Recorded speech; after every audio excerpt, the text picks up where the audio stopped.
Querido hermano, mi querida hermana, mi querido joven, es un gusto que nuevamente nos juntemos para poder estudiar la palabra de Dios y analizar diferentes personajes que nos hablan del amor que Dios tiene por nosotros y cómo debemos seguir su ejemplo.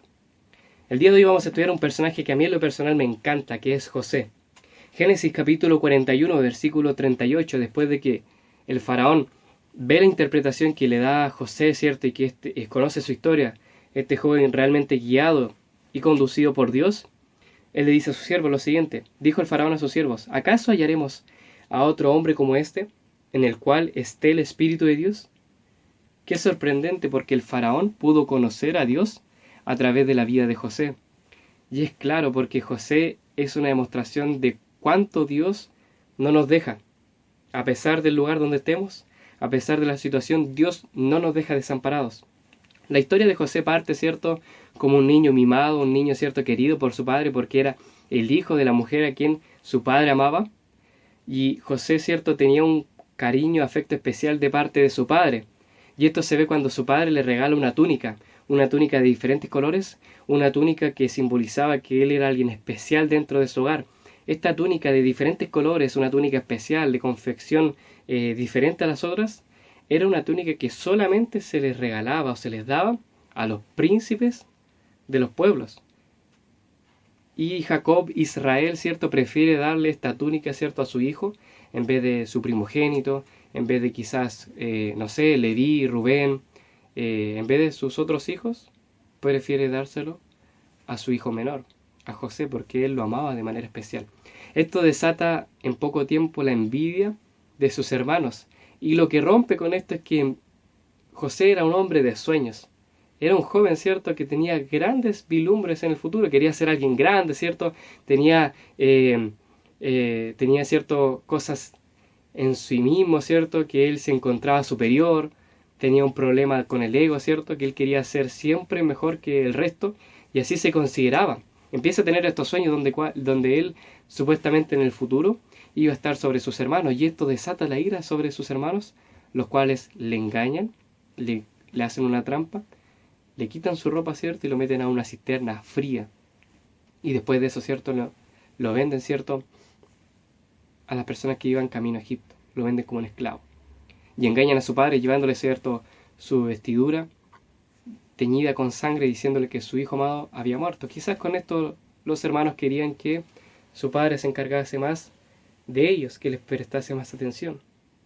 En la peor situación posible, José ahora, viendo cómo la casa de su padre, ¿cierto?, estaba, ¿cierto?, siendo tapada por las dunas del desierto, llegando a un lugar desértico, ¿cierto?, donde no había ningún familiar, donde ya no estaba su padre para mimarlo, para quererlo. Él ahora, ¿cierto?, deja de ser el hijo de su padre, el hijo de Jacob, y ahora es el hijo de Dios. Deja de ser el nieto de Dios y ahora se convierte en su hijo. Empieza a tener una relación más directa con Dios. Ahora, ¿cierto?, que ya no tenía a su padre para mimarlo, para aconsejarlo, para acompañarlo, ahora es Dios, su padre, ¿cierto?, quien cumple esa parte. Y cada mañana se empieza a encomendar a él. Yo no me imagino a José haciendo otra cosa que cada día en la casa de Potifar, el capitán, ¿cierto?, el jefe de la guardia del ejército, del faraón, en su casa no me imagino haciendo otra cosa que levantándose temprano, ¿cierto?, para encomendarse, dedicarse a Dios. Es por eso que también, como una persona trabajólica, responsable, que hacía sus tareas, Potifar, ¿cierto?, lo coloca sobre sus otros siervos y a cargo de toda su casa. Pero también llama la atención de su esposa, quien lo encuentra guapo, atractivo, ¿cierto?, y lo incita, ¿cierto?, y le insinúa y lo invita, ¿cierto?, a acostarse con él. Pero José se acuerda de los principios que su padre le había enseñado.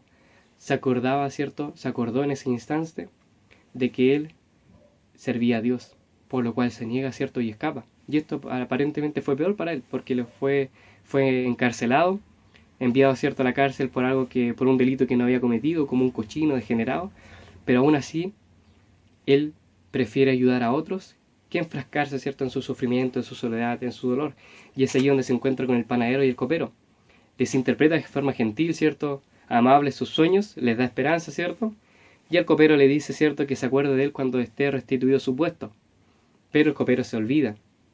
Y esto nos muestra otra cosa, que Dios siempre te va a llevar al lugar donde Él te quiere llevar, de una u otra forma. Te va a sacar, ¿cierto?, en algún momento de aquella cisterna, te va a sacar de aquella cárcel, te va a sacar, ¿cierto?, de aquel lugar del cual tú no puedes salir solo. Dios en algún momento te va a llamar, va a usar personas, va a usar instancias para poder sacarte de allí. Y es allí, ¿cierto?, cuando el faraón tiene este sueño y el copero se acuerda y le dice que llame a José. Entonces el faraón llama a José, le da una nueva ropa, ¿cierto?, lo viste bien, lo hace afeitarse para encontrarse con él. Y José perfectamente podría haberse jactado, ¿cierto?, como lo hacía con sus hermanos, de que él era alguien especial, de que él era alguien, ¿cierto?, diferente. Él le dice al faraón que solamente es Dios quien puede interpretar y dar vislumbres acerca de la profecía, acerca de estos sueños, de esta visión que había tenido el faraón. Por lo cual se entrega a él en oración, le interpreta el sueño al faraón, y no solamente eso, sino que también le da consejos.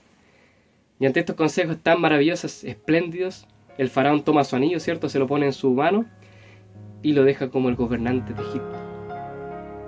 Y quizás él ayudaba, ¿cierto?, a sus compañeros que eran esclavos, a sus siervos, ¿cierto?, en la casa de Potifar, en la cárcel, ¿cierto?, con las personas con las cuales estaba encarcelado.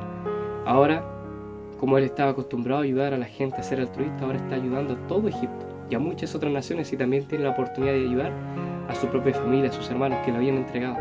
En vez de tratarlos mal, los ayuda y los invita ahora a vivir la bendición que estaba viviendo en Egipto. La vida de José nos da un ejemplo de ser siempre fieles y leales a Dios, de que a veces Dios nos tiene que quitar algunas cosas que nos quitan el tiempo, algunas cosas, ¿cierto?, que queremos, para realmente ver que lo importante es Dios, que primero debe estar Dios. Sigamos el ejemplo de José, que a pesar de la dificultad, a pesar del problema, a pesar de estar solo, a pesar de estar en un lugar del cual no podía salir solo, se fue siempre fiel a Dios. Confió en que Dios lo podía sacar de ahí. Sigamos el ejemplo de José. Deseándote lo mejor para el día de hoy, que el Señor te bendiga mucho, me despido. Que Dios te bendiga.